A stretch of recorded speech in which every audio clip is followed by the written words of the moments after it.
இன்றைக்கி வந்து நம்ம ஸ்கூப் ஸ்டார்ட் பண்ணதுக்கப்புறம் செகண்ட் ஆர்டர் வந்திருக்கு. செகண்ட் ஆர்டர் வந்து எங்கேருந்து வந்திருக்கு அப்படின்னா சென்னையிலேருந்து வந்திருக்கு. அவங்க என்ன ஆர்டர் போட்டிருக்காங்க அப்படின்னு சொல்லிட்டு பார்க்கலாம். இவங்க வந்து ஃபஸ்ட்டு வந்து இவங்களுக்கு வந்து 3 கீ செயின் வந்து ஸ்கூப் உள்ள வந்தது. அதை வந்து நம்ம தனியாக எடுத்து வச்சாச்சு. அதுக்கப்புறம் வந்து இவங்களுக்கு வந்தது வந்து மீடியம் சைஸ் கிளா கிளிப் வந்தது. அது ஒரு பீஸ் வந்தனால அது தனியாக எடுத்து வச்சாச்சு. அதுக்கப்புறம் கார்டில் வந்து 2 கார்டு வந்திருக்கு. அதுவும் நம்ம வந்து எடுத்து வச்சாச்சு. ஸ்க்ரன்ச்சீஸ் வந்து வந்திருந்தது. அதில் வந்து ஒரு பீஸ் வந்து நம்ம தனியாக எடுத்து வச்சாச்சு.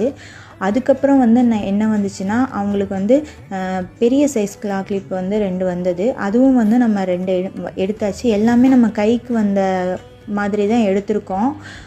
அப்புறம் வந்து என்ன வந்துச்சு அப்படின்னா ஸ்மால் கிளிப் வந்து ஒரே ஒரு பீஸ் வந்தது. அதையும் நம்ம எடுத்தாச்சு. அதுக்கப்புறம் வந்து அவங்களுக்கு வந்து பவ் வந்தது. பவ்வும் நம்ம எடுத்தாச்சு. தேங்க்யூ.